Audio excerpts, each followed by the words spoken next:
Well, there's no problem. If you had a gun, shoot him in Hello and welcome back to the channel. Here I'm going to be showing you a video in 2 minutes or less about the Apocalypse build known as Bullets. Here is all about fire rate and making sure you forget about reloading most of the time. What you want is Archon as your primary and Gunslinger as your secondary with Bullet Storm. Armor, keep it below 50 weight. Then you want to grab the trait Footwork, Vigor, Fortify, Triage and fill out the rest however you like. The relic needs to have either range damage or mod damage, and then you can fill out the other two depending on what you like. Long gun has to be the Chicago typewriter with overload mod and harmonizer. You can use the bulldog instead, but I prefer the Chicago typewriter. And for your melee, make sure it is thrown one with transference. After that, your handgun needs to be the MP60R because bullets, with refunder to keep your ammo supply up.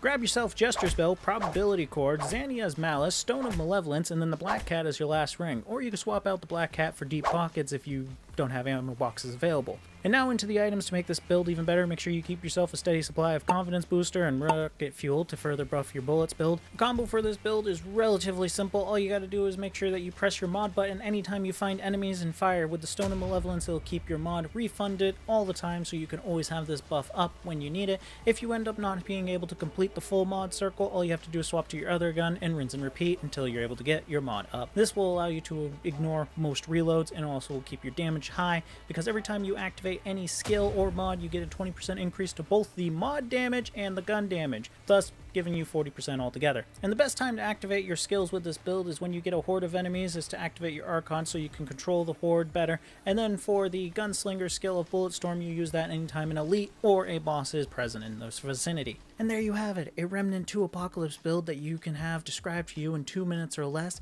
Thank you so much for watching. Make sure you subscribe if you like what I do, and I'll see you all next time.